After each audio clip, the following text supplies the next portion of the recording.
What? I am your father's brother's nephew's cousin's former roommate.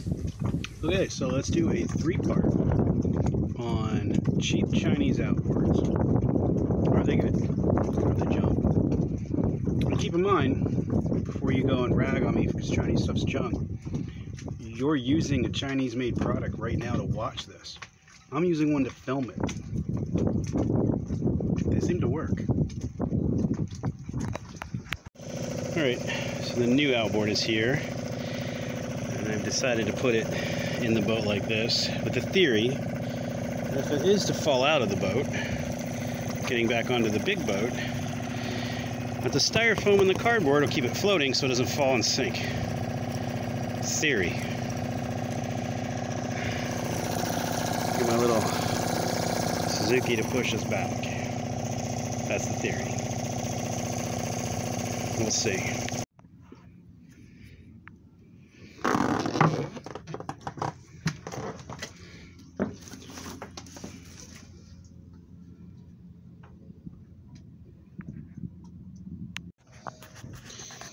Okay, so what we're gonna do is we're gonna try out a Hangkai 6.5 horsepower, so they say, 4-stroke outboard. And this is actually an exact copy of a Tohatsu MFS6B. Some boy. So let's get the box open and see what we've got. Okay, so I've seen people open these things before. There's always a ton of styrofoam bits like this floating through it, and yeah, it's no different. But I was actually pretty careful. None of it actually left the box.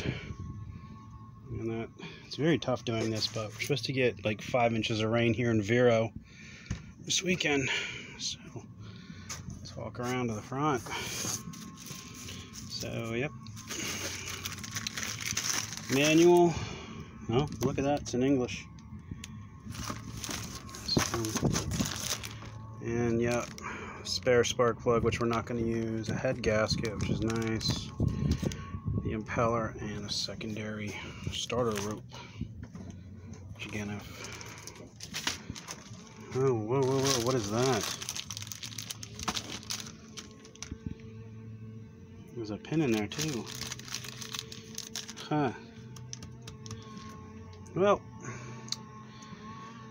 I'll tell you what though, when I did open it, this gas tank looks like it's about to explode. So I quickly unloosened the undid the vent, which is a standard vent. Oh, that's loose too. So it's actually normally just looks like a pregnant cat. It's pretty bad. Yeah, let's hope that doesn't leak. Nice size though. And the box actually was a lot lighter than I thought it was going to be. They say 32 kilograms, which is about just under 60 pounds, but it didn't feel like 31 kilograms. UPS weighted at 66.8 pounds shipped. Alright, time to read the manual. Ooh, here's something different.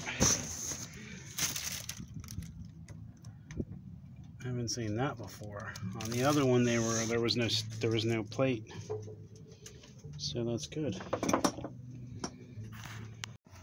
All right, so check this out. The entire manual is in English.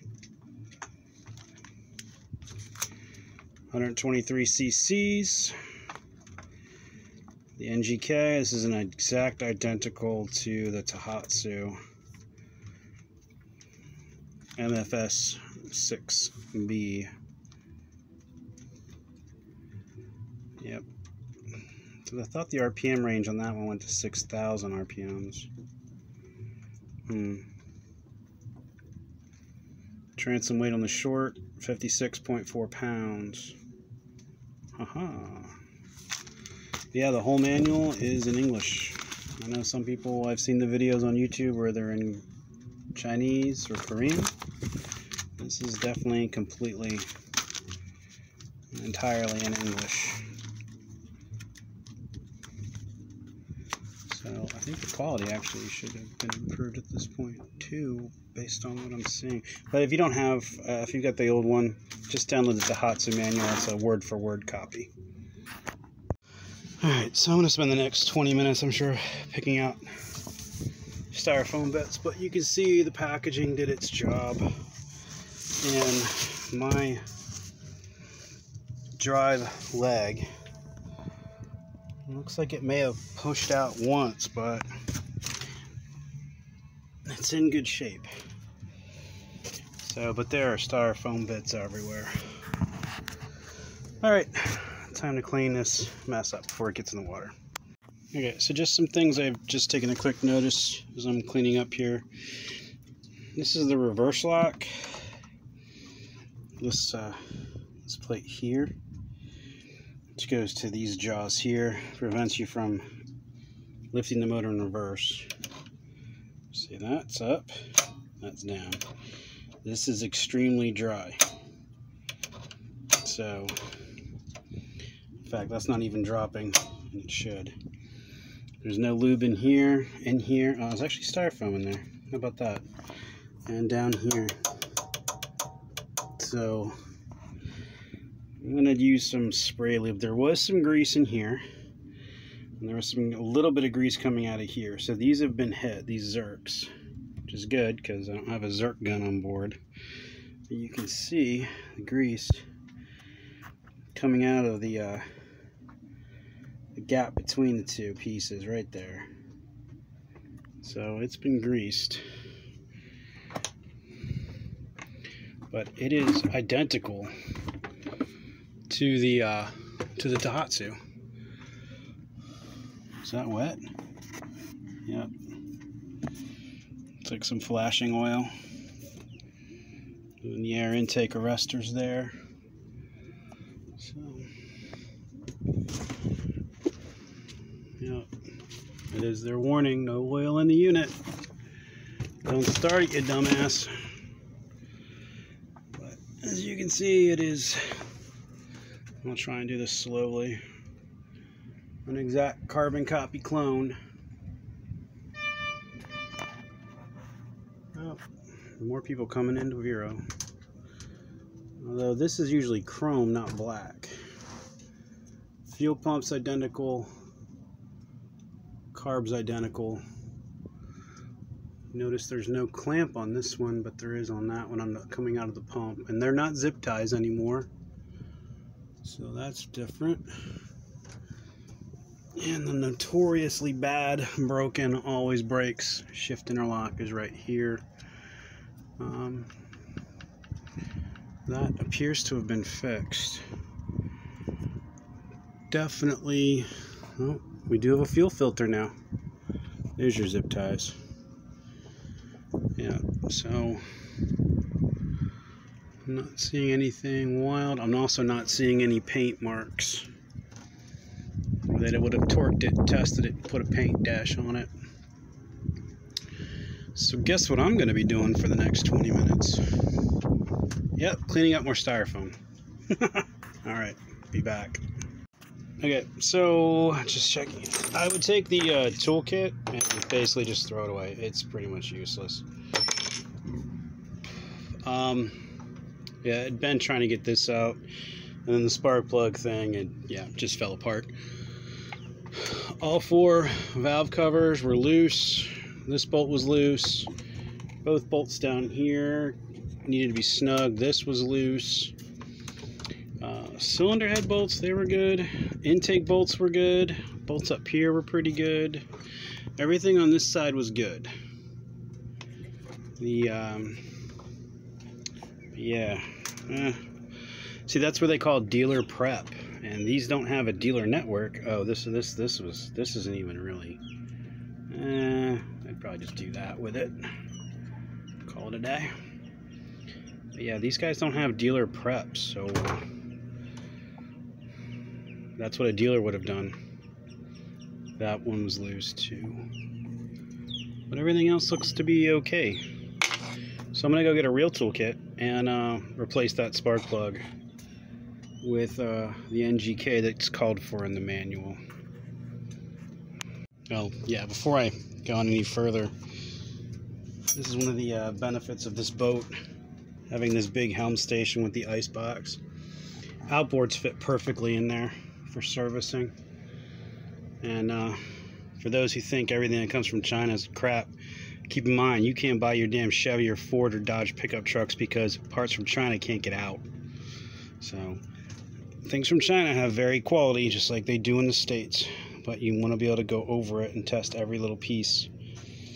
That's what Dealer Prep would have done, and I'm using a Chinese-made Harbor Freight toolkit to fix it. Nothing wrong with them. They do work, as long as you use them within reason. Clearly, that's not a sledgehammer. Alright, so I got the plug out, and, you know, there's actually a bit of testing done on these things. There's the spark plug. And, the gap's a bit tight, but it's actually within spec, and there was oil all over it. I don't know if you can see, there's actually oil inside the cylinder. So I'm expecting a little smoke when I start this thing up. But yeah, the spark plug is an LD vat, and yeah, no, I used to race motocross and supercross, and if it didn't say NGK, you didn't finish the race. That's just the way it was, bud. Of course, those were two-stroke high revs, and that was 25 years ago. But in order to win, you must first finish, and if you don't finish, that's a problem. So let's make sure we finish. Put a decent spark plug on these things. Aside from that, actually, the build quality is not too bad. I did hit the casing with the hammer real quick to see if I'd get a chip out of it, and I didn't. Yep, so far, I'd say it's about just below average as far as Japanese quality would go. And American quality would go. If they would quality check these things or have a dealer prep do these stuff, they would catch 90% of the problems before these things ever left, because every single bolt was loose. In fact, these here on the intake, they were just finger tight. So they're tight now. And we've got grease on them. So somebody was doing something with it. But yeah, this Oceanus 351, buddy. Best way to fix an outboard, isn't it? Alright, so there's our NGK plug. NGK DCP R6E. That's the one you want. And if you compare it to the original one, it's identical, except better quality, because it's an NGK. And I actually had these pre-gapped at when I bought them at West Marine. I just used the feeler gauge there because I don't have one on board. Should have one, but I don't. And this isn't my only toolkit, by the way. Underneath this lazarette goes all the way to the hull. In fact, you can get in there and stand up. There's a master mechanics kit in there. It's just really heavy, and I don't feel like pulling it out. So, and this kit actually works great. All right, back to prep. And just wanted to can focus on that. The quality of the spark plug. It's not a spring anymore. I know the ones in the past were springs. This is an actual cup. Oh, and that's got a good bit of friction going on there too. So that's definitely an improvement over the older ones I've seen. Alright, time to fill with oil. Although I think I'm going to grab a drink real quick. I just grabbed my soda, so it's over there. Okay, so I'm looking at the oil, and the Tohatsu is 450 milliliters is full, and that's exactly what this is. 350 milliliters is the bottom. So if we take that out, that's real easy to strip, by the way. It's just plastic. Well, it's not really hard to see. Can't they just do a sight glass like Suzuki does? If you do it this way, you probably can see the things. There's little ribs.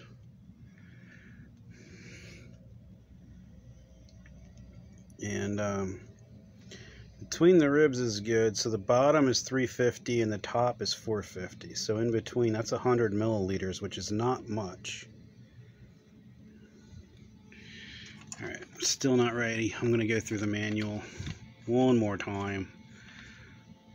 Again, I'm the dealer and I'm doing dealer prep on an engine for a customer who's me, who's not so damn picky. And I will tell you right now, if you actually, you know what, let me face the camera. Yeah, if you don't know much about outboards, you are afraid to service them, or you don't know how to service them, then Hangkai is not for you. Neither is the Hidea or the Haifeng or whatever else they're sold under name-wise. They're not for you. And if you're looking at the two-strokes, let's say they're 3.5 horsepower, 55 cc's, same engine, two-stroke in a scooter is only 2. So 49, 55, I don't know how they're doing the math. Got to be something between kilowatts and horsepower. It's not the same. So 3.6 horsepower, it's not, it's 2. There's no way. It's just no way. Because my Suzuki 2.5 4-stroke is 63 cc's, and that's 2.5. And the Suzuki 2.2 horsepower 2-stroke is 59 cc's. So you can't beat a Suzuki with less cc's. No, and that Suzuki is still made. I think even the Yamaha 2-stroke 4 horse. But yeah, if you don't know how to work on engines, then Suzuki, Yamaha, Mercury, Tohatsu, Honda. If you don't mind spinning a spanner once in a while or turning a wrench, and you know what you're doing, this might save you $1,000. I don't know. To be honest, this might be a fucking turd. Who knows? Alright, so you know how I said this seemed a little sticky? I'm spraying everything with my Teflon spray. But this actually, if I can get in there, if you see the hook, this bit here, it was actually catching on that, the tilt release. So I got in there, bent it over a little bit more. Same with the other side, bent it in a little bit more. Still will not pop out in reverse, but now it's way smoother. And then obviously Teflon that, Teflon this, Teflon this, anything that moves. And one thing I found I already do not like is the throttle is not an auto return. There's no spring. And if you tilt up, this thing's the tensioner's already as loose as can be, and I even lubed everything, even that. So it looks like there should be a spring on here, maybe. There is a spring here, and this actually, I took this out, and this definitely springs back. This doesn't. So I'm not a fan of that, but I mean, you are supposed to have this tethered to you or your wrist. And the choke was really stiff. And everybody always laughs at it because it wobbles, but you know, its one job is to just pull a cable. And it has good indentation. You can feel everything. Although it was very dry. Some spray lube and that loosened it up. Now it's nice and slick. So keep going. Okay, so here's something else. The engine oil warning lamp. As if you have a Tohatsu, you know the engine oil warning lamp is right here. However, in this one, it's nothing. There's nothing there. So this actually is just a direct copy of the. I wonder if they bought the tooling and the casting from that engine, or just made an exact copy. Everybody's doing it now with the 3D printing and all that crap, but yeah, that one's not there. The oil light's not there. So you're gonna have to use your ear with this. Yeah. So I definitely say, if you don't know much about engines, this is not your outboard. If you know about engines, this is your outboard. What's also crazy is This is this side up, but then it has the bits to lay it on its side, but none over here. So that's kind of funny. Yeah. I have to check. Maybe the Tohatsu's the other way. This side is down. I know the Suzuki, the handle's down, and that's also the side the oil fills on. So I wonder if they just put this sticker on the wrong side. Yeah, who knows. Okay, and I just noticed something that I'm going to actually change. If you can see the fuel filter, the line runs under the kill switch and the choke up to the fuel pump. And what I'm going to do, just to make servicing future easier, and while there's no fuel in this thing, is I'm going to remove this line and bring it so it comes up over top and then into the fuel pump. So it's just something I'm going to do. Okay, so now it's run over top in there, and that does mean it's going to shake a bit more and probably cause some stuff, but you know what you can always do is take like your clamp here, put your line through there, and that's it. It's nice. There's no pinching of the fuel line. Flow is good. Come up. That might get a little hot. I don't know if we're gonna get some vapor lock out of that, but it's out of the way, and I'm not gonna spill fuel if I need to take and replace that fuel filter at some point. But that's where the zip ties are, and that makes sense because, yeah, that doesn't make sense because you're gonna be replacing that. Why wouldn't you just put pinch lines on? And these pinch lines are actually really, oh man, they're really not very tight. Look at that. That's just barely. Yeah, you know what? Taking it off. Alright, so actually I didn't take it off. I just moved it down here and then spread it open to make it tighter. Put it back. Now it barely moves. I gotta really push it. So it reminds me of the stuff we used to get out of Japan in the 80s. You know, it was built well, but if it didn't say Toyota on it, you know, you had to futz with it. And if you worked for a dealer, especially a Datsun or a Nissan dealer, you knew every car coming in was at least a 3-hour prep, going over every little thing. Nowadays, just go buy a Toyota or a Lexus and you're done. Yeah.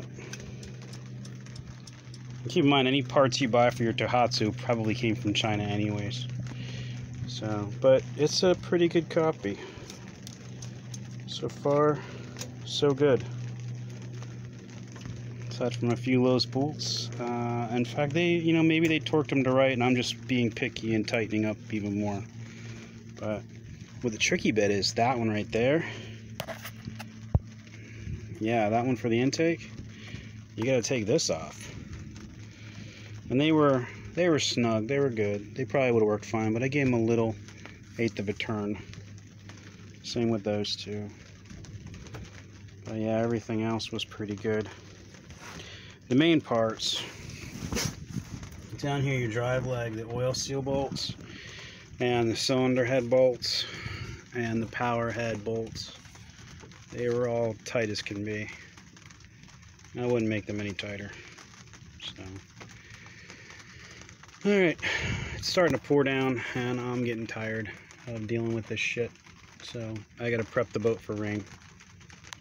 And if you're like me and a bit embarrassed to run with Hangkai on your outboard cover, so I can do this with one hand, the vinyl sticker peels right off. Super easy. Yeah. And I gotta get some good stickers and put them on. Gotta do the other one. But yeah, just a little fingernail underneath there. Get a little tug. Actually, it was easier from the other side because there's no inverted corners.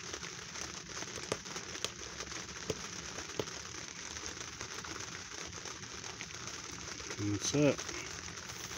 So, factory fresh. And that 4-stroke sticker, ugh. Well, those aren't bubbles in the paint. That's rain.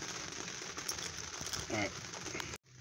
Alright, so now, actually, I took the 6.5 bullshit off, too. Now it's a nice clean slate for some stickers.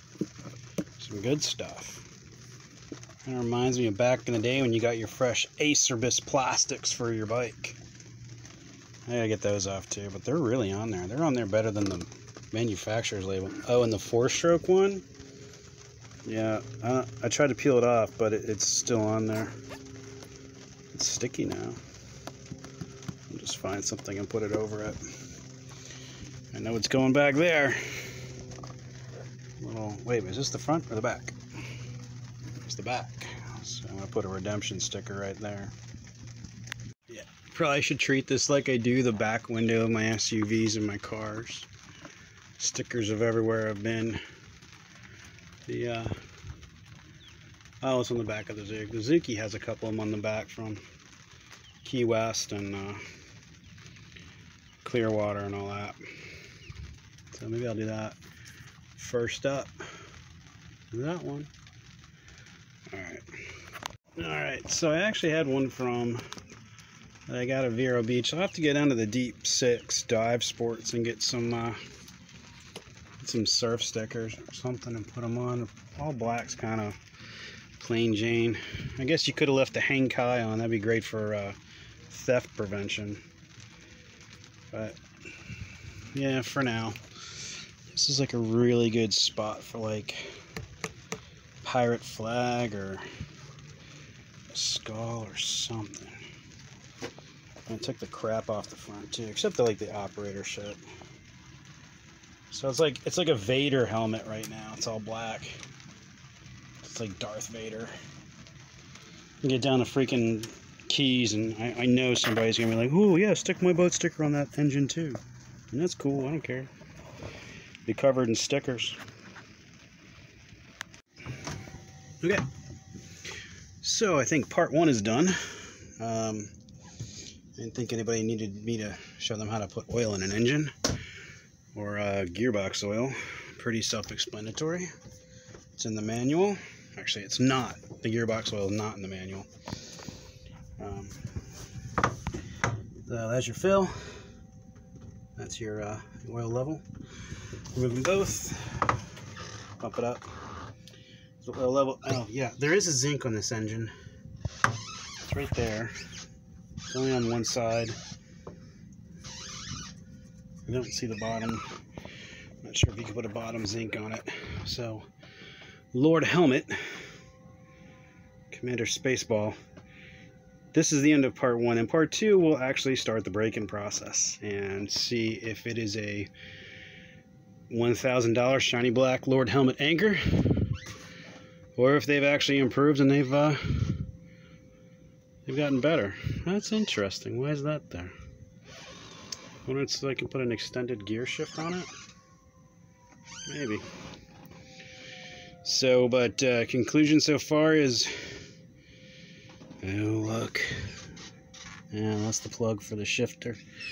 You gotta take the bottom off. Well, I'll have to do that in 10 hours. Although the sticker said 8 hours. Break-in is 8 hours, but Tohatsu says 10 hours. Alright, so the verdict's still out, but build quality has definitely improved from what I've seen in the last generation videos, and the manual's now English. And this is a direct copy of the MFS6B Tohatsu motor. Alright, I'm going to throw some trash away, fill up some fuel, and then we'll do part 2. Lord Helmet. I need a Schwartz ring. Alright. People are going to think I'm an idiot. No, probably because I am. Alright.